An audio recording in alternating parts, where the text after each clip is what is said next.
Among Joe McClure's prized possessions are memories of his Air Force service, from Greenland to Japan to Vietnam, and finally serving with Special Air Missions, including service as a steward on Air Force One. It would have been a great career for anyone, but even more special for McClure because of how he came up, from a dirt-poor existence in Appalachia that is as much a part of his story as anything that came after. Now this is where my brothers and sisters and I attended school in 1949 and 50 school years.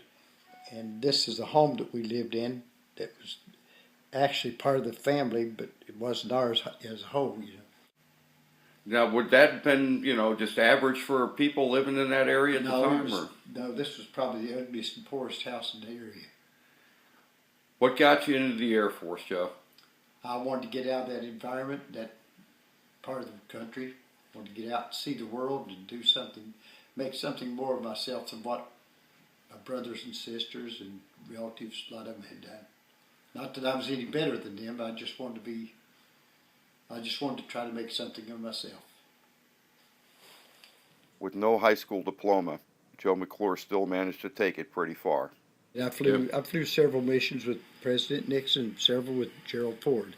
You were serving with Air Force One during the period of Watergate. I certainly was. I was there with all of them. As a matter of fact, the morning Spiro Agnew, he resigned before he got too much involved in Watergate. He resigned.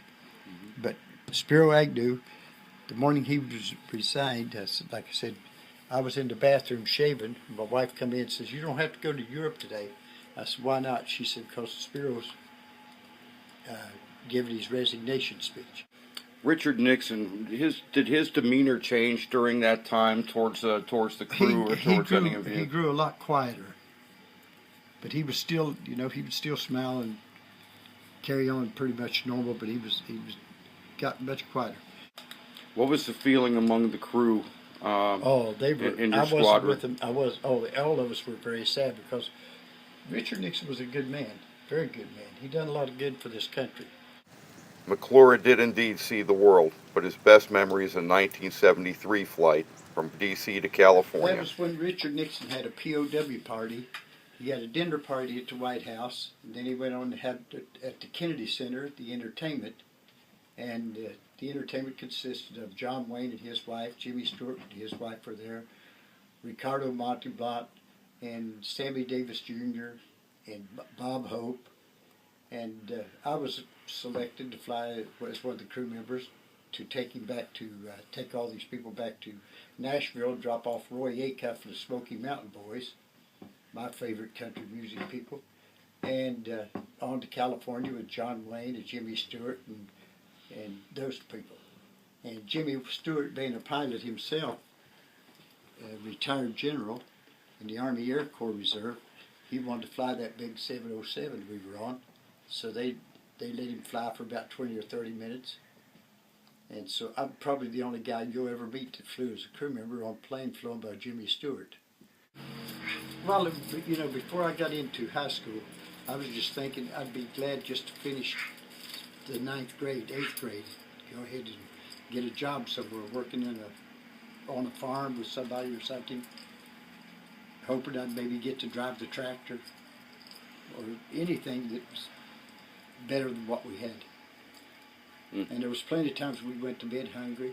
And many times we'd come home, Mother would send us children out in different directions to get food for the dinner meal.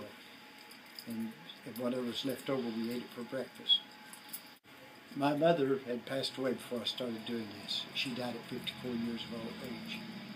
And all my brothers and sisters, except for 2 brothers I've got now left, all of them died much younger than I am now. Nobody in my family's ever lived to be 77 years old except me. When you first stepped foot on Air Force One, did you flash back and think about where you had come from at the moment that you would... Many times sit there on that plane and say, "This is impossible. Can't be true. Can't be real."